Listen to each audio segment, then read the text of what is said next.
नमस्कार दोस्तों, आप लोगों का मेरे चैनल एजुकेशन क्लासेस हिंदी में स्वागत है। आज हम लोग असिस्टेंट प्रोफेसर के सिलेबस में शामिल निबंध धोखा पढ़ेंगे, जो प्रताप नारायण मिश्र द्वारा रचित है। तो चलिए स्टार्ट करते हैं। इन दो अक्षरों में भी न जाने कितनी शक्ति है कि इनकी लपेट से बचना यदि निरासंभव न हो तो भी महाकठिन तो अवश्य है।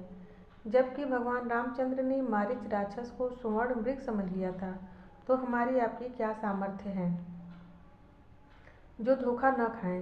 वरंच ऐसी कथाओं से विदित होता है कि स्वयं ईश्वर भी केवल निराकार निर्विकार ही रहने की दशा में इसे पृथक रहता है, सो भी एक रीति से नहीं रहता, क्योंकि उसके मुख्य कार्यों में से एक काम सृष्टि का उत्पादन करना है।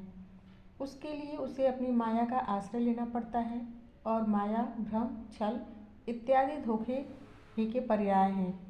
इस रीति से यदि यह कहें कि ईश्वर भी धोखे से अलग नहीं, तो अयुक्त न होगा, क्योंकि ऐसी दशा में यदि वह धोखा खाता नहीं तो धोखे से काम अवश्य लेता है, जिसे दूसरे शब्दों में कह सकते हैं कि माया का प्रपंच फैलाता है, वह धोखे की टट्टी खड़ा करता है। अतः सबसे पृथक रहने वाला ईश्वर भी ऐसा नहीं है जिसके विषय में यह कहने का स्थान हो कि वह धोखे से अलग है। वरंच धोखे से पूर्ण उसे कह सकते हैं, क्योंकि वेदों में उसे आश्चर्योस्य वक्ता, चित्रम देवान, अमुदगादनिक इत्यादि कहा है, और आश्चर्य तथा चित्रत्व को मोटी भाषा में धोखा ही कहते हैं, अथवा अवतार धारण की दशा में उसका नाम माया वपुधारी होता है, जिसका अर्थ है धोखे का पुतला। और सच भी यही है, जो सर्वथा निराकार होने पर भी मत्स्य कच्छप आदि रूपों में प्रकट होता है और शुद्ध निर्विकार कहलाने पर भी नाना प्रकार की लीला किया करता है, वह धोखे का पुतला नहीं है तो क्या है। हम आदर के मारे उसे भ्रम से रहित कहते हैं, पर जिसके विषय में कोई निश्चय पूर्वक इदमित्थम कह नहीं सकता, जिसका सारा भेद स्पष्ट रूप से कोई जान ही नहीं सकता, वह निर्भ्रम या भ्रम रहित क्यों कहा जा सकता है। शुद्ध निर्भ्रम वह कहलाता है जिसके विषय में भ्रम का आरोप भी न हो सके, पर उसके तो अस्तित्व तक में नास्तिकों को संदेह और आस्तिकों को निश्चित ज्ञान का अभाव रहता है। फिर वह निर्भ्रम कैसा। और जब वही भ्रम से पूर्ण है, तब उसके बनाए संसार में भ्रम अर्थात धोखे का अभाव कहाँ। वेदांती लोग जगत को मिथ्या भ्रम समझते हैं। यहाँ तक कि एक महात्मा ने किसी जिज्ञासु को भली भांति समझा दिया था कि विश्व में जो कुछ है और जो कुछ होता है सब भ्रम है, किंतु यह समझने के कुछ ही दिन उपरांत उनके किसी प्रिय व्यक्ति का प्राणांत हो गया, जिसके शोक में वह फूट फूट कर रोने लगी। इस पर शिष्य ने आश्चर्य में आकर पूछा कि आप तो सब बातों को भ्रमात्मक मानते हैं, फिर जानबूझकर रोते क्यों हैं। इसके उत्तर में उन्होंने कहा कि रोना भी भ्रम ही है। सच है, भ्रमोत्पादक भ्रम स्वरूप भगवान के बनाए हुए भाव में जो कुछ है भ्रम वही है। जब तक भ्रम है तभी तक संसार है, वरंच संसार का स्वामी तभी तक है, फिर भी कुछ नहीं और कौन जाने हो तो हमें उससे कोई काम नहीं। परमेश्वर सबका भ्रम बनाए रखे।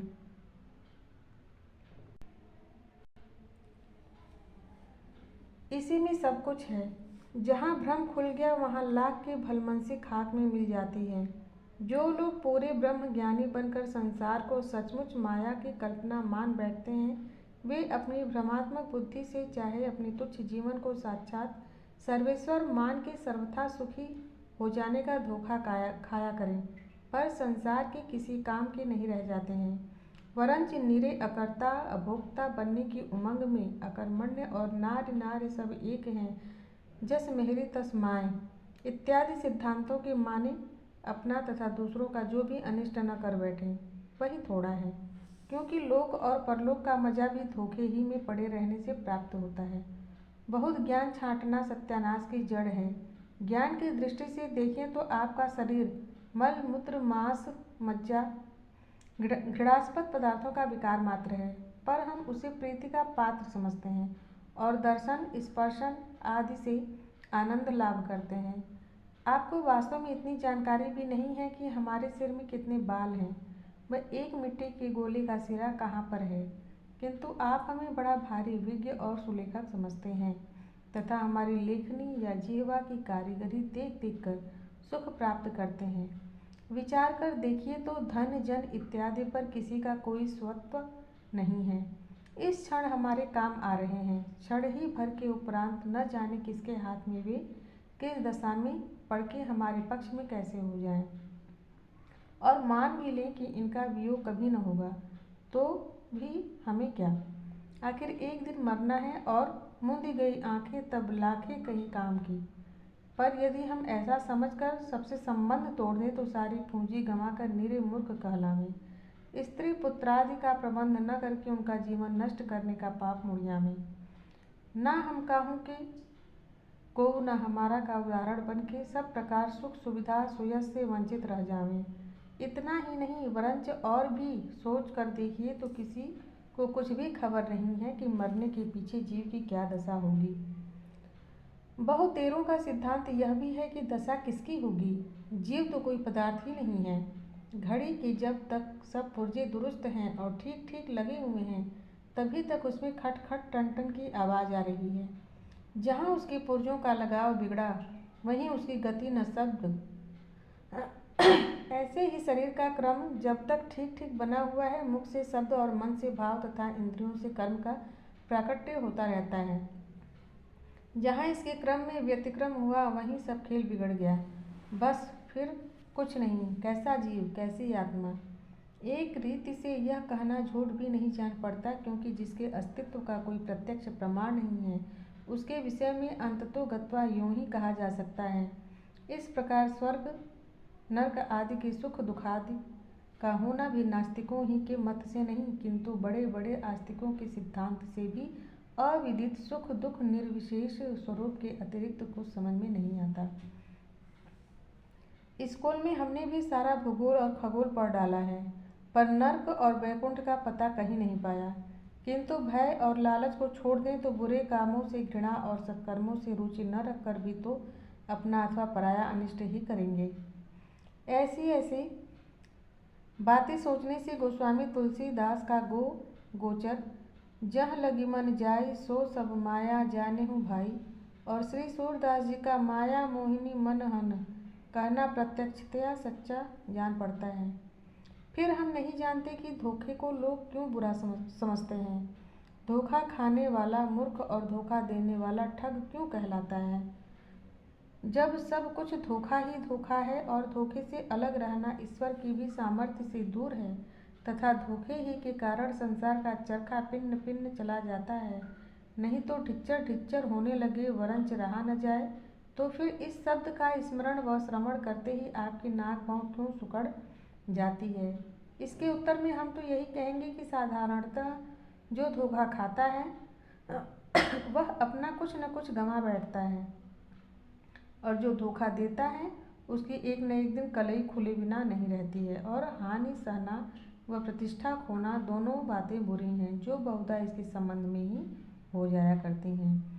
इसी साधारण श्रेणी के लोग धोखे को अच्छा नहीं समझते, यद्यपि इससे बच नहीं सकते, क्योंकि जैसे काजल की कोठरी में रहने वाला बेदाग नहीं रह सकता वैसे ही भ्रमात्मक भवसागर में रहने वाले अल्प सामर्थ्य जीव का भ्रम से सर्वथा बचा रहना असंभव है और जो जिससे बच नहीं सकता उसकी निंदा करना नीति विरुद्ध है।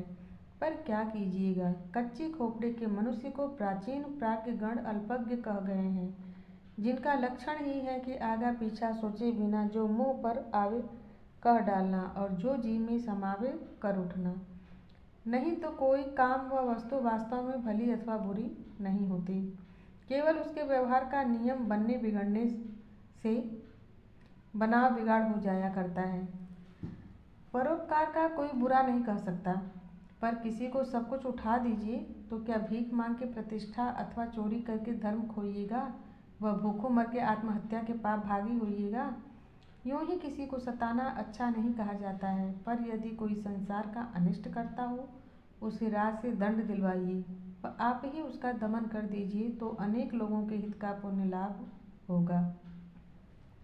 घी बड़ा पुष्टिकारक होता है, पर 2 सेर पी लीजिए तो उठने बैठने की शक्ति न रहेगी और सखियाँ संगियाँ आदि प्रत्यक्ष विष हैं, किंतु उचित से शोध कर सेवन कीजिए तो बहुत से रोग दोष दूर हो जाएंगे। यही लेखा धोखे का भी है। एक बार धोखा खा के धोखेबाजों की हिकमतें सीख लो और कुछ अपनी और से झपकी फूंदनी जोड़कर उसी की जूती उसी का सर कर दिखाओ तो बड़े भारी अनुभवशील वरंच गुण ही रहा चेला शक्कर हो गया का जीवित उदाहरण कहलाओगे। यदि इतना न हो सके तो उसे पास न फटकने दो, तो भी भविष्य के लिए हानि और कष्ट से बच जाओगे। यूँ ही किसी को धोखा देना हो तो रीति से दो कि तुम्हारी चालबाजी कोई भांप न सके, और तुम्हारा बल पशु यदि किसी कारण से तुम्हारे हथकंडे ताड़ भी जाए तो किसी से प्रकाशित करने के काम का न रहे।